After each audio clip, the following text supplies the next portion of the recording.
Yesterday, Sayadaw spoke about the fifth cause for the 5 ruling faculties to become sharp. Samadesa cha nimeta gahena. And he spoke about this in terms of theory and practice. He spoke in a way that was neither brief nor in great detail.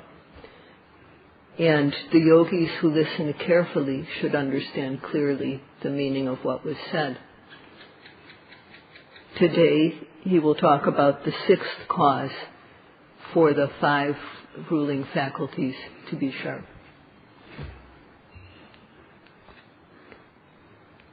Whether it's due to faith or due to desire to gain something, or whether it's just as an experiment. Once one has started a task, one can't gain the benefits for nothing. So one has to study what needs to be done with respect and care and continuity.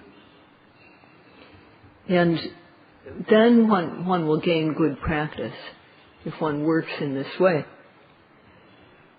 And one will come to know the true Dhamma. So,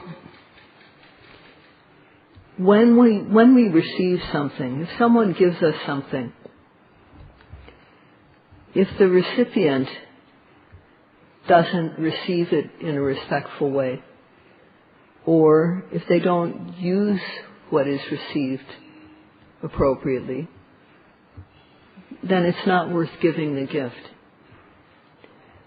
So it's very important for the recipients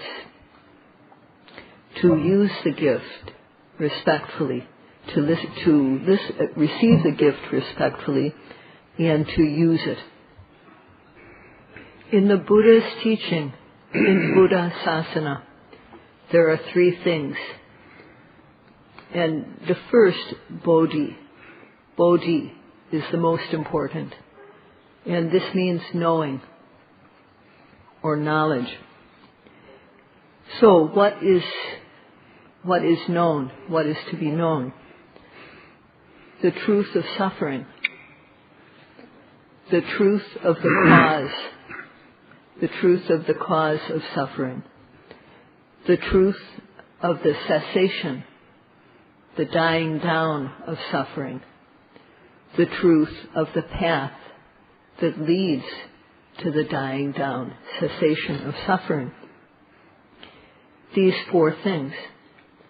And to know these 4 is very important. So the method to know the truth of suffering, to be able to discern it. And because one doesn't observe this truth of suffering at the moment of arising, then the cause for suffering arises. So there's a method for eliminating the cause. And how the truth of how suffering and its cause cease. How suffering ceases, one doesn't know at first. And then there's the path leading to the cessation. So this is the true Dhamma. And the first 2 of these 4 truths are the worldly truths.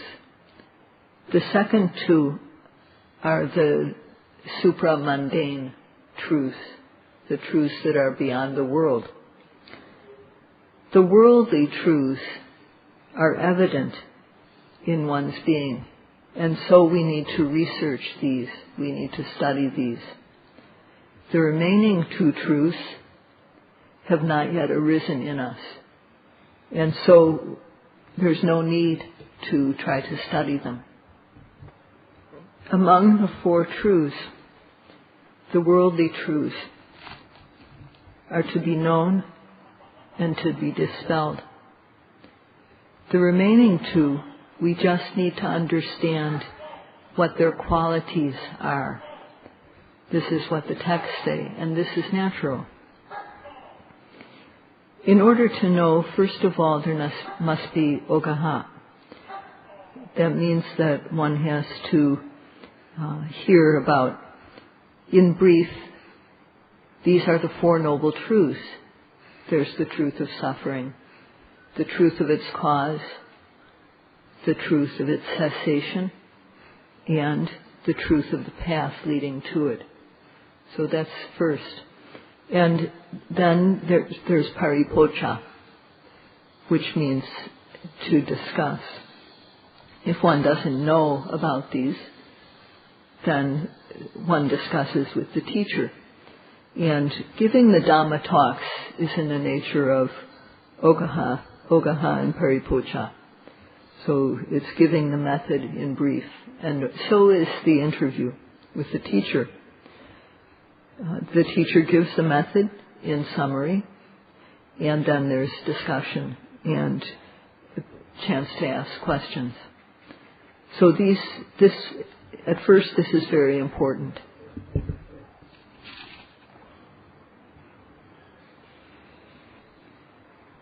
The worldly truths, the two worldly truths, are profound and hard to see. So they are hard to see, and in detail. At first, it is hard to see the truth of suffering, and it is hard to see how taking pleasure in this, taking pleasure in suffering. It is difficult to see the cause of suffering. These truths are profound and hard to see. They are hard to see because they are profound, and the remaining two are hard to see. Therefore, they are profound. So when the first two truths are accomplished, then the remaining two truths will automatically be known. So one follows the correct path, and at the end of the path, one comes to the end of nama and rupa, the cessation of nama and rupa, and realization of nibbana. And it is important to know, it is enough to know the qualities of these two second truths. So to know the first truth, to know the truth of suffering. So how to know it? One has to listen to the method. This is called savana. So to know the truth of suffering, observe at the very moment of arising. When there's bending, stretching, lifting, moving, placing, opening and closing the eyes, these are all the truth of suffering. And to see their cause, one doesn't know, or one knows wrongly, and then one takes pleasure, one craves. So one has to understand, and one has to observe every arising. So every time there's an occurrence, every time something occurs, one has to observe it. And how one should do this is at the moment of arising, not after something has already happened, because then it is in the past, and not before, because then it's just something we imagine. It has to be observed while it happens.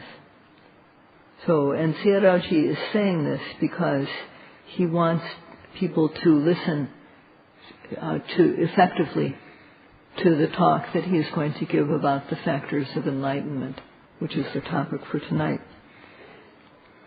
So, then, following listen to the method, one has to retain it, dharana. One has to remember it.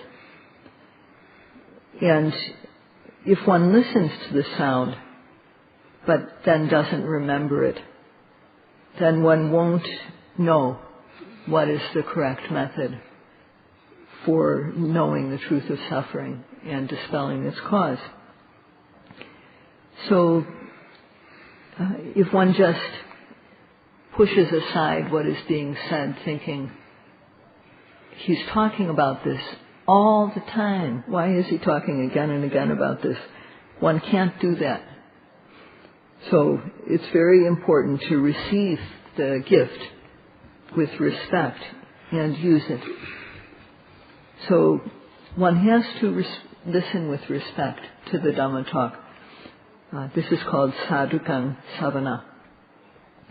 And because of that, then we can remember dharana. And following listening and remembering, one has to do what is samasana. And that means to really connect with what has been said and to take it to heart. And in Burmese, the word that they use for samasana means to rub it, to rub something. But if you think about it, when you rub something, then you know the quality. You know whether it's hard, you know whether it's soft, you know whether it's coarse. So in English, I think take something to heart. But this quality of rubbing against the object is involves a jhanic factor. So one has to observe every arising object effectively, not carelessly. This is the yogi's job to be done every second of the time, second after second. And one should consider if we do this or not. It's not just a matter of sitting, not just observing while we sit. At the end of the sitting, then there's stiffness in the legs, aches, and there's the desire to relieve this aching. And because of the desire, one moves one's legs, one supports oneself with one's hand, and applying effort, one observes that. Then one knows what is happening there. Then the attention goes to the legs as one comes up gradually, inch by inch. And if one observes inch by inch this process of standing up, then one will know what is happening. And when one needs to use one's hands for balance, one will know how that feels. And then when the body is finally upright, one will feel the whole standing. So one has to try to note effectively. That means to apply ardent effort to what is arising and aim accurately, so that the mind will be able to connect with the object and have this quality of rubbing against the object. And once one has stood up, then one wants to go. One wants to walk. So there's the wanting to walk, and then the observation of each step one makes. So the yogis listen to the method, and then they know it. And then they should try to apply it. Every object that arises, they should try to make their mind connect with the object effectively. This is very important. Like this, if one observes effectively, starting with even small objects, if one applies effort, ardent effort, and accurate aim, most of the time, a lot of the time, many times, then every time the mind falls collectedly on the object, one will know its true nature. So whether falling on hardness, one will know the hardness. When the mind falls on something soft, one will know the softness.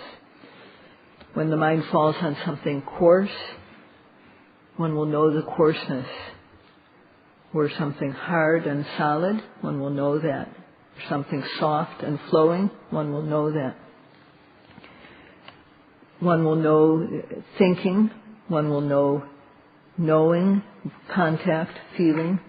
All these are true nature. And when one rubs against these qualities a lot, there will be Paṇḍitā, which is penetrative knowledge. This is knowledge that does not arise because we read about it, or because we heard about it, or discussed it. This is knowledge that comes because of our own direct observation. And this knowledge starts out being immature, but it grows to become mature. It starts out small, and it becomes large, and it expands.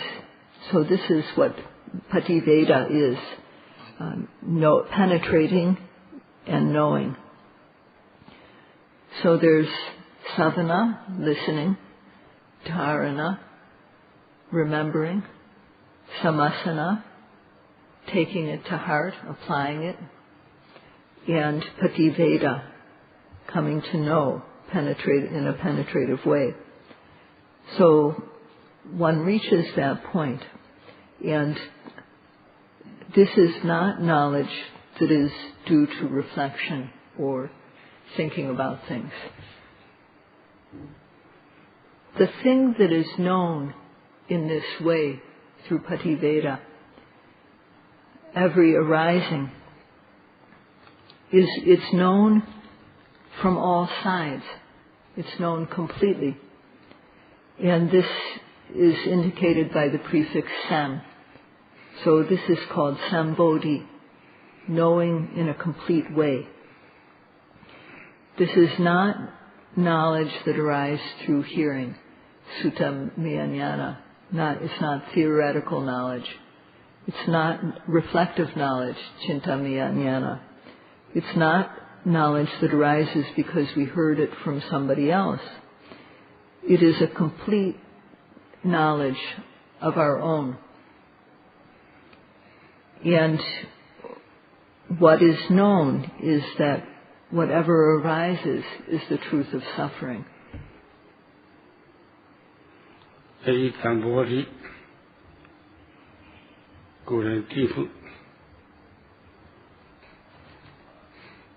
Sambodhi, one's own knowledge. If this Sambodhi knows the truth of suffering, if there's not knowledge of the truth of suffering, then one clings. So one doesn't know what is really there, and one clings to it. One becomes attached, one craves and clings. When we think something is good, then we become quite attached to it. And so when one encounters something one likes, one clings to that. This is craving, the truth of suffering.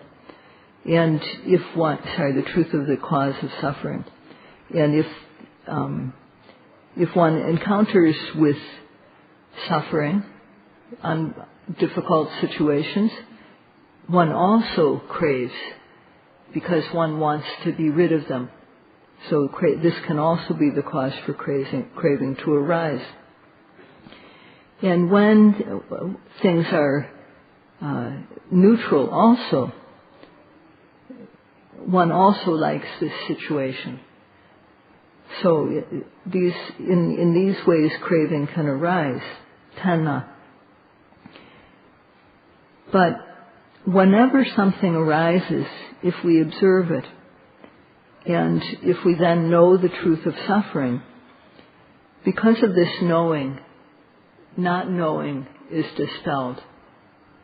Because of this knowing in the wrong way is dispelled. And there will be no craving, no tanha.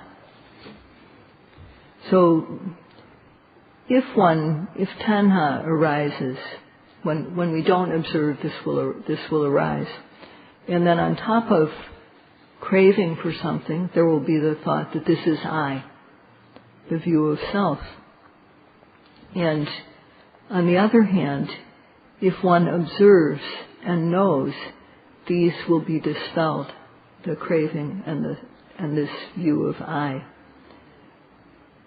So that's why it is said in the text that by knowing the truth of suffering, its cause is dispelled. Its cause is dispelled in that we don't give it a chance to arise. So similarly,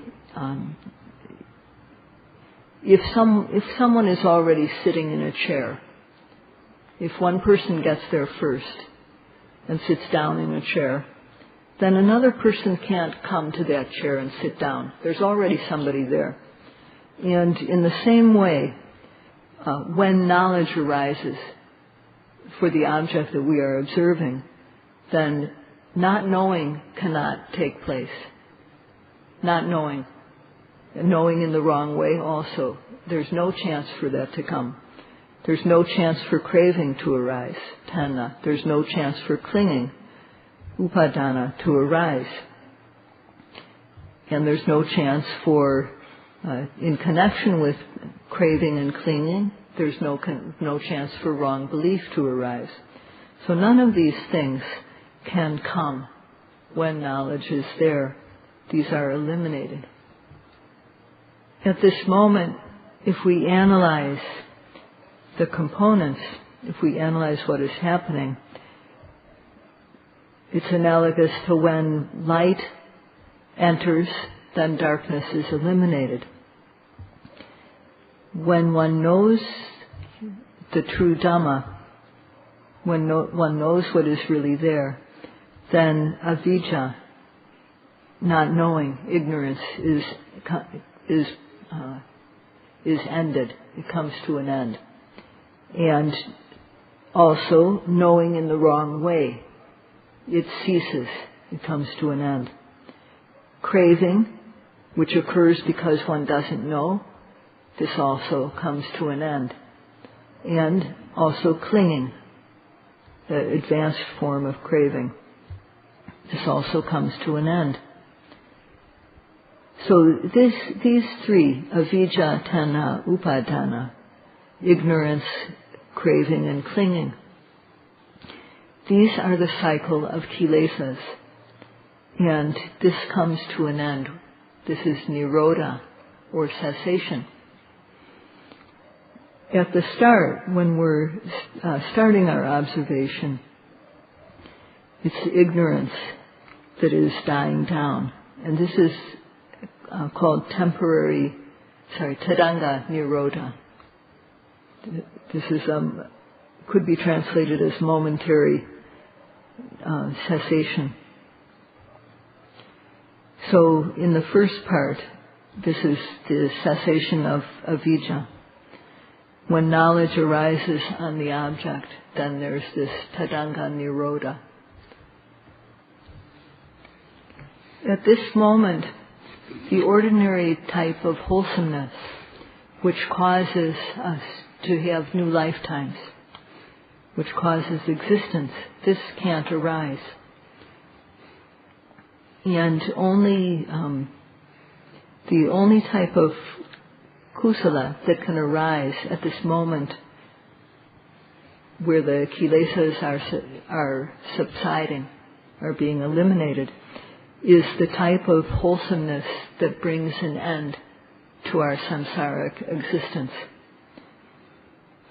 No unwholesomeness at all can arise at this moment. So the type of kusala which causes us to have good existences, and also the akusala, unwholesomeness, which causes bad existences, both of these die down.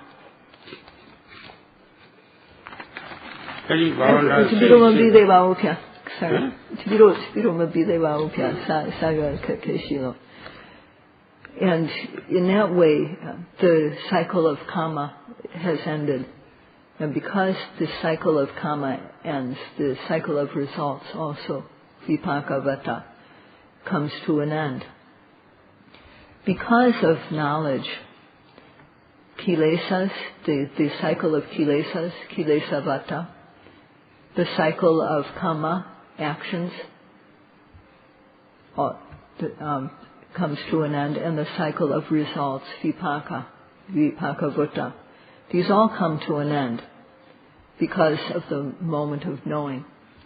And this is called tadanga nirodha, or temporary cessation, momentary cessation. So we are trying to get a lot of this tadanga nirodha. We want to get a lot of this, because if we do, then eventually we will get to this achanta nirodha, this lasting cessation. To overcome the enemy can't be done with just one soldier. So we need an army. And let's look at what is involved in this army. There's 3 groups. The group of sila, the group of samadhi, and the group of panya. So the group of sila is what overcomes the gross misdeeds. One avoids these. And the lay people here take 8 precepts. The monks have their vinaya, and this is what we take at the start. Every moment of observation, there are also factors present. We should look and see what they are. When one observes every arising object, starting with the rising and the falling, first of all, there's ardent effort to get the mind to the object. This is one soldier that has to be present. He must be there.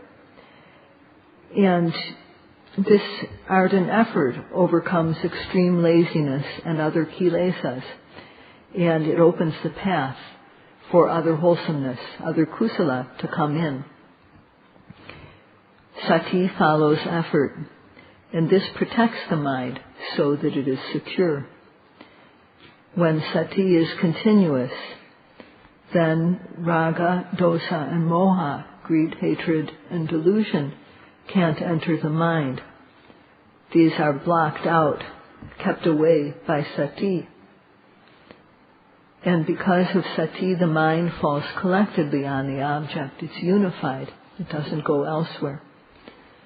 So then the akusala cannot come in. So the kilesas are overcome in every moment of observation. They can't arise. So this is the group of samadhi maganga, the path factors of samadhi. And then we also apply accurate aim to observe the object. This is called in Pali samasankappa. Because of accurate aim, the mind rubs against the object, and this is the quality of vichara, but it is not one of the path factors. But it is present. When one aims, then one rubs against the object because the aim is accurate. And at that time one becomes definite about what the object is. Knowledge arises, one knows. So in this group, there's the factor of accurate aim, or samasankappa, and the factor of knowing, or samaditi. So these are the 2 factors that are part of the panya group of the path, the wisdom group. Therefore, because of our observation with the method of satipatthana, in every moment of observation there are 5 factors of the path arising. And this is called the 5-limbed path to Nibbana. Sila is involved, although we are not in a situation where we're transgressing. We're not confronted with situations where we're going to have a chance to break our sila. But we have the intention to keep sila should the situation arise. So this is how sila is present.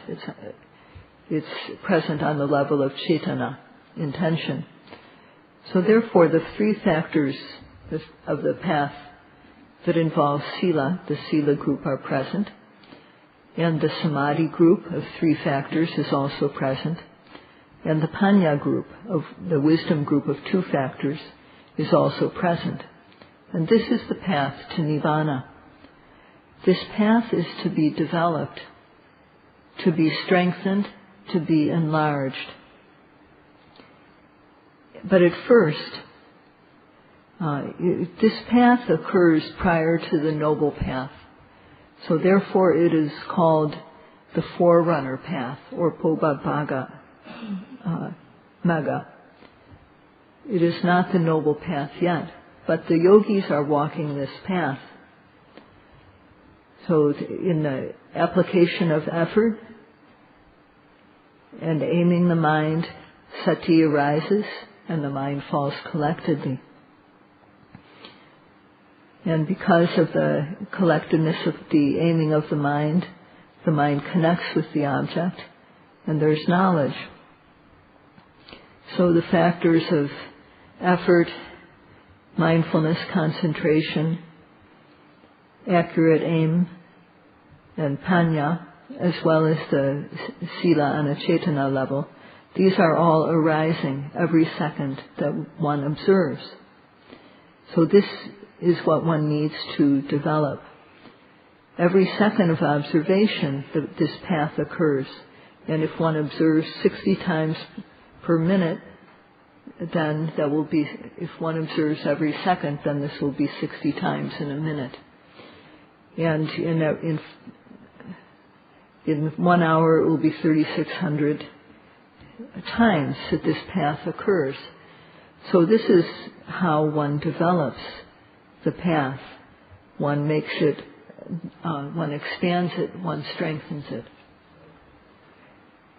Because they are observing every arising and the truth of suffering which arises within them. Because they observe this, the yogis know the truth of suffering. And this is being accomplished. But in fact, there are 4 things that happen. 4 things are being accomplished at this moment. Because one observes and knows the truth of suffering in one's body, one dispels the truth of its cause. So if we analyze also the moments that are, the factors that are present as one observes in this forerunner path, the path Pobabhaga Magga, there are 8 factors present of this path. So the path, when in the moment of observation, the cycles of kilesas, of kama, of vipaka, results, these are all coming to an end. These are all ceasing. So, and the path is being developed each moment. So, as it is said, know, dispel, realize, develop. These are the 4 functions of the path. So every time one observes, one is knowing the truth of suffering, dispelling its cause, and realizing the cessation of these cycles of kilesas, kama, and vipaka, and they're developing the path to this realization, to this cessation. So this is 4 at a blow. And it is very valuable. One should just think about how valuable this is. So for yogis who practice with respect meticulous care and without taking breaks, they get this knowledge every moment of observation. And people who are careless, they don't get this. They have a loss. And the less careful one is, the more careless one is, the more of a loss one will incur. So one shouldn't let oneself settle for a loss. So one should realize how valuable one moment of observation is, and try to observe every moment, because then at the end one will realize Nibbana. So now, at the moment, whenever we know the arising, when we know every arising truth of suffering in our body, with that knowledge, ignorance is being dispelled, and craving, which is the cause of suffering, is dispelled. We also have, with that moment of knowing, there's momentary cessation, tadanga nirodha, of kilesas, kama, and results. And the forerunner path is being developed. So it is very valuable to be respectful, meticulous, and continuous in the practice, because one gets this benefit. And if one is not respectful, meticulous, and careful, and continuous, then one won't get this benefit. So Sayadawji urges all the yogis and hopes that by knowing how valuable each moment of application of the practice is, may you practice with respect, care, and continuity and get the benefits of the path. That's all for today. Sadhu. That's of the path. That's all for today.